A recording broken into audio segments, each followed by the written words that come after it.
ఓం నమ శివాయ. విభీషణుడు లంకాధిపతి, రావణాసురుడు చిన్న తమ్ముడు. రాక్షస వంశంలో పుట్టిన అతని గుణాలు మాత్రం అందరికీ ఆశ్చర్యం కలిగించే విధంగా ఉండేవి. చాలా మందికి తెలిసి ఉండదు. అతను రాక్షసుడైన అతని నడవడి, జీవన శైలి మాత్రం సత్యం, ధర్మం పైనే ఆధారపడి ఉండేవి. మహర్షి విశ్రవుడు, కైకేసి దంపతులకు జన్మించిన ముగ్గురు కుమారుల్లో విభీషణుడు నిజంగా ప్రత్యేకమైన వ్యక్తి. రావణుడు, కుంభకర్ణుడు అహంకారపు వైపు అడుగులు వేయగా, విభీషణుడు మాత్రం ధర్మం, సత్యం వైపు అడుగులు వేశాడు. అతడు రాక్షస జాతిలో పుట్టినవాడని ఎవ్వరూ అనలేరు. అతను విష్ణుమూర్తి మహాభక్తుడు.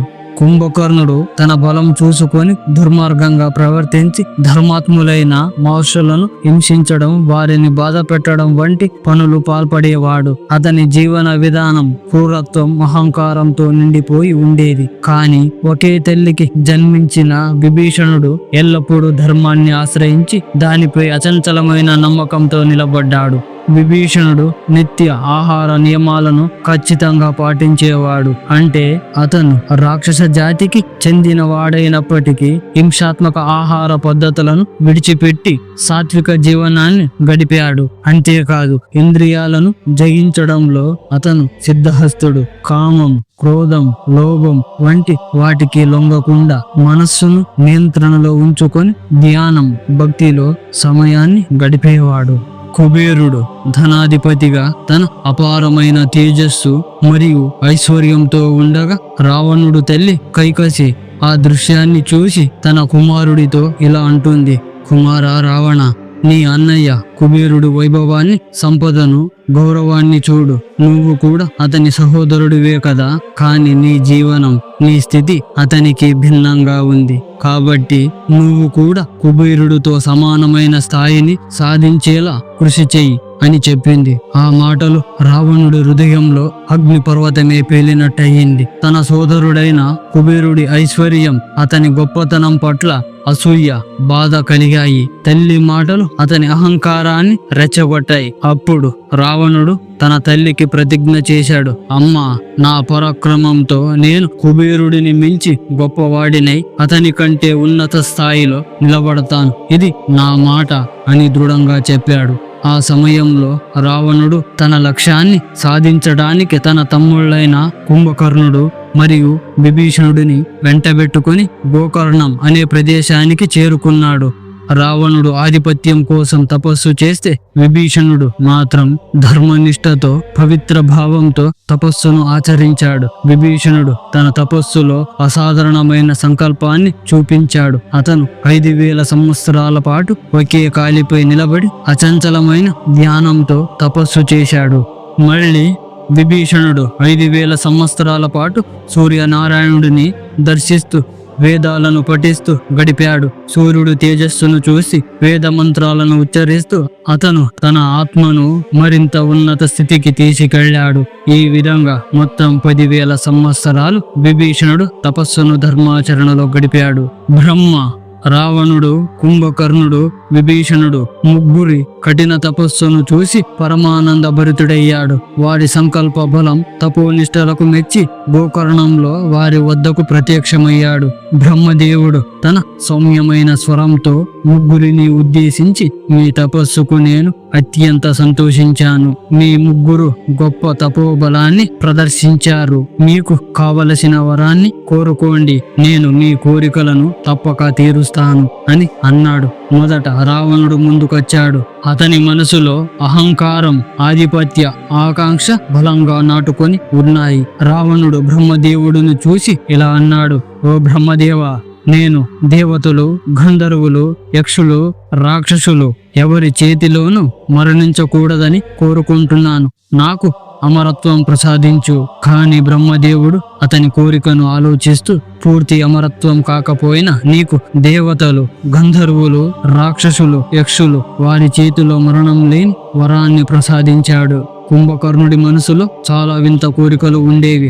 వరం కోసం బ్రహ్మదేవుడి ముందు నిలబడినప్పుడు దేవతలందరూ ఆసక్తిగా చూశారు. కాని అతని బలం, దుర్మార్గం దేవతలకు భయం కలిగించడంతో సరస్వతీదేవి అతని నాలుకపై ప్రభావం చూపింది. అసలు కుంభకర్ణుడు దేవతలను నాశనం చేసే శక్తిని అడగాలనుకున్నాడు. కానీ సరస్వతి దేవి అతని మాటలు మార్చేయడంతో నిద్రత్వం అంటే ఎక్కువ కాలం నిద్రపోయే శక్తిని కోరుకున్నాడు. అతను బ్రహ్మదేవుడిని, ఓ బ్రహ్మదేవ, నాకు చాలా సంవత్సరాల తరబడి నిద్రపోయే శక్తినివ్వు అని అడిగాడు. బ్రహ్మదేవుడు ఆశ్చర్యపోయాడు. అతనికి 6 నెలలు నిద్రపోతూ ఒకరోజు మేల్కొని ఉండే వరాన్ని ఇచ్చాడు. బ్రహ్మదేవుడు విభీషణుడి తపస్సుకు మెచ్చి, నీకు కావలసిన వరం కోరుకో అన్నాడు. విభీషణుడు మర్యాదగా ఇలా కోరాడు, నా బుద్ధి ఎప్పుడూ ధర్మం నుండి తప్పకూడదు. బ్రహ్మాస్త్రాన్ని స్వయంగా ఉపయోగించే శక్తి కావాలి. నేను ఏ ఆశ్రమంలో ఉన్నా దాని ధర్మాన్ని పాటించే నిష్ఠ కావాలి. బ్రహ్మదేవుడు, నీ ధర్మనిష్ట భక్తికి సంతోషించాను. నీకు నువ్వు కోరిన వరాలతో పాటు అమరత్వం కూడా ఇస్తాను అన్నాడు. రావణుడు, కుంభకర్ణుడు, విభీషణుడు తపస్సు ముగించి తిరిగి వచ్చారు. రావణుడు తన వరం పొందిన శక్తితో లంకాధిపతి కుబేరుడిని ఓడించి లంకను స్వాధీనం చేసుకొని రాజు అయ్యాడు. కాని అతని పాలన అధర్మంతో నిండింది. అహంకారంతో, దురాశతో నిండిన రావణుడు సీతను అపహరించాడు. ధర్మాత్ముడైన విభీషణుడు దీన్ని భరించలేక, అన్నా, సీతను అపహరించడం పాపం, రాజధర్మానికి విరుద్ధం. ఆమెను రాముడికి అప్పగించు, ఇది లంకకు మంచిది అని సలహా ఇచ్చాడు. కాని రావణుడి అహంకారం అతని మాట వినలేదు. హనుమంతుడు సీతను వెతుకుతూ లంకకు వచ్చాడు. అక్కడ విభీషణుడి ఇంటి ముందు రాముడి నామం తులసి మొక్కలు చూసి ఆశ్చర్యపోయాడు. విభీషణుడిని కలిసి సీత అశోక వాటికలో ఉన్న విషయం తెలుసుకున్నాడు. అక్కడికి వెళ్లి సీతను చూసి రాముడి సందేశం అందించాడు. తర్వాత హనుమంతుడు అశోక వాటికను ధ్వంసం చేసి అక్షయ కుమారుడిని చంపేశాడు. ఆ కోపంతో రావణుడు హనుమంతుడికి మరణశిక్ష విధించాలనుకున్నాడు. అప్పుడు విభీషణుడు ముందుకొచ్చి, అన్నా, దూతను చంపడం ధర్మ విరుద్ధం అని సలహా ఇచ్చాడు. రావణుడు హనుమంతుడు తోకకు నిప్పు పెట్టించాడు. హనుమంతుడు ఆ నిప్పుతో లంకను కాల్చాడు. విభీషణుడి ఇల్లు మినహా అంతా బూడిదయ్యింది. రాముడు లంకపై దండెత్తేందుకు సిద్ధమవుతుండగా విభీషణుడు రావణుడిని ఒప్పించేందుకు చివరిసారిగా ప్రయత్నించాడు. అన్నా, సీతను రాముడికి అప్పగించు, యుద్ధాన్ని ఆపు, ఇది లంకకు మంచిది అని బ్రతిమాలాడు. కాని రావణుడు కోపంతో, నువ్వు శత్రువు పక్షం, వెళ్ళిపో అని కాలితో అతన్ని గెంటేశాడు. విభీషణుడు లంకను వదిలి రాముడిని ఆశ్రయించాలని అనుకున్నాడు. అప్పుడు రాముడు వానర సైన్యంతో సేతువు కట్టిస్తూ సముద్ర తీరంలో ఉన్నాడు. విభీషణుడు 4 మంత్రులతో రాముడిని కలిశాడు. ఈ సమావేశం ధనుష్కోటిలో జరిగింది. రాముడు విభీషణుడి ధర్మనిష్టను గుర్తించి ఆహ్వానించాడు. విభీషణుడు రాముడు శరణు వేడగా సుగ్రీవుడు సందేహంతో, ఇతడు రావణుడి తమ్ముడు, గూఢచారి కావచ్చు అని రాముడితో చెప్పాడు. కాని రాముడు విభీషణుడి ధర్మనిష్టను గుర్తించి, నువ్వు ధర్మాత్ముడివి, నా శరణు కోరి వచ్చావు, నీకు రక్షణగా ఉంటాను అని అతన్ని లక్ష్మణుడికి స్నేహితుడిగా, తనకు సలహాదారుగా చేశాడు. తర్వాత రాముడు వానర సైన్యంతో లంకకు చేరుకున్నాడు. వానరులు కోట గోడలను కూల్చారు.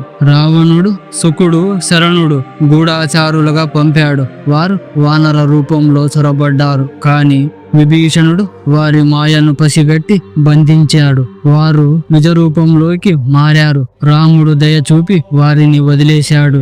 విభీషణుడు రాముడి సైన్యంలో చేరాక అతని గూఢాచారి అనులుడు పక్షి రూపంలో లంకలోకి వెళ్లి రావణుడి సైన్యం కోట బలాల గురించి సమాచారం తెచ్చాడు. ఈ వివరాలు రాముడికి యుద్ధ వ్యూహంలో ఉపయోగపడ్డాయి. విభీషణుడు, రావణుడు, కుంభకర్ణుడు శక్తులు, ఆయుధాలు, బలహీనతలను కూడా రాముడికి చెప్పాడు.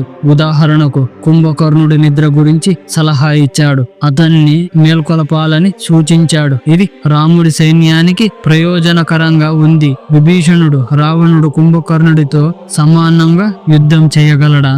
అవును, అతను బ్రహ్మదేవుడి నుండి బ్రహ్మాస్త్ర విద్య, అపార శక్తి పొందాడు. యుద్ధంలో వారితో సమానుడే. కాని పురాణాలు అతన్ని ధర్మశాంతి ప్రయత్నాలపై ఎక్కువ దృష్టి పెట్టాయి. రావణ యుద్ధంలో విభీషణుడు రాముడి పక్షంలో పాల్గొని, లక్ష్మణుడు మేఘనాథుడి యుద్ధంలో రాక్షస సైనికులను తన బాణాలతో సంహరించాడు. అతను సలహాదారుడిగా మాత్రమే గాక యోధుడిగా కూడా యుద్ధ రంగంలో చాతుర్యం చూపాడు. బ్రహ్మ పురాణం ప్రకారం రావణుడు ఇంద్రుడిని ఓడించి అమరావతిలోని వాసుదేవుడి విగ్రహాన్ని స్వాధీనం చేసుకున్నాడు. ఆ పవిత్ర విగ్రహం కోరికలు తీర్చగలదు.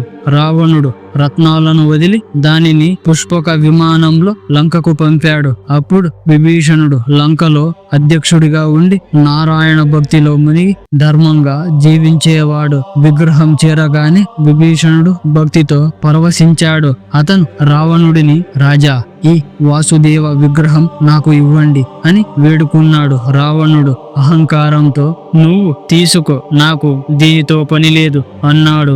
విభీషణుడు ఆ విగ్రహాన్ని తీసుకొని 108 సంవత్సరాలు విష్ణువును ఆదరించాడు.